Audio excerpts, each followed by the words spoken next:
Bienvenue dans les veillées de l'ombre. À la lueur d'une flamme vacillante, nous ouvrons le grand livre des légendes oubliées. Ici se murmurent les histoires sombres du folklore français. Récits mystérieux, contes inquiétants et silhouettes qui rôdent dans la nuit. Préparez-vous, car certaines de ces histoires pourraient bien ne pas être que des légendes.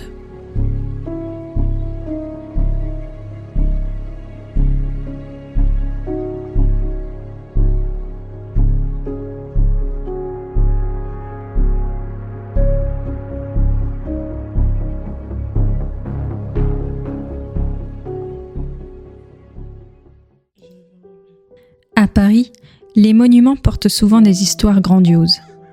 Mais certains lieux ont une mémoire plus obscure. Sur les rivières de la Seine, il fut un temps où une tour sinistre abritait des plaisirs interdits et des morts atroces.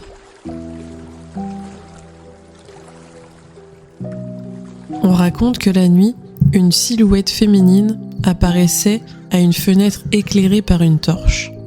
Elle attirait les passants, souvent de jeunes hommes séduits par sa beauté et ses promesses. On dit que certains y sont entrés, mais nul n'en est jamais ressorti.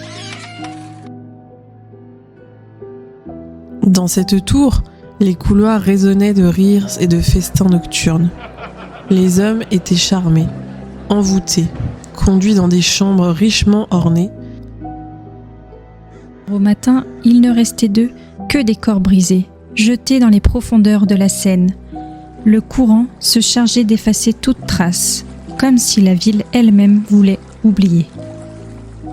Certains ont murmuré que derrière cette légende se cachaient de puissantes dames de sang royal, que leur nuit sanglante était un secret d'État, et que le scandale, une fois découvert, les a condamnés à une fin terrible.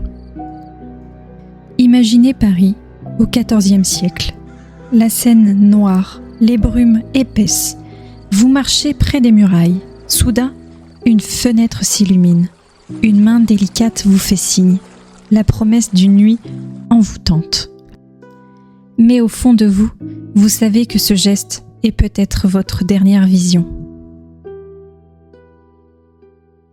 Aujourd'hui encore, certains promeneurs nocturnes affirment voir au-dessus de l'eau une silhouette féminine, vêtue d'ombre. On dit que son rire résonne encore, suivi du fracas d'une trappe et d'un cri étouffé, emporté par le vent du fleuve.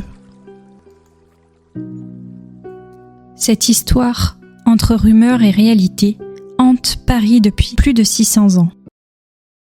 On l'appelle la légende du fantôme de la tour de Nesle.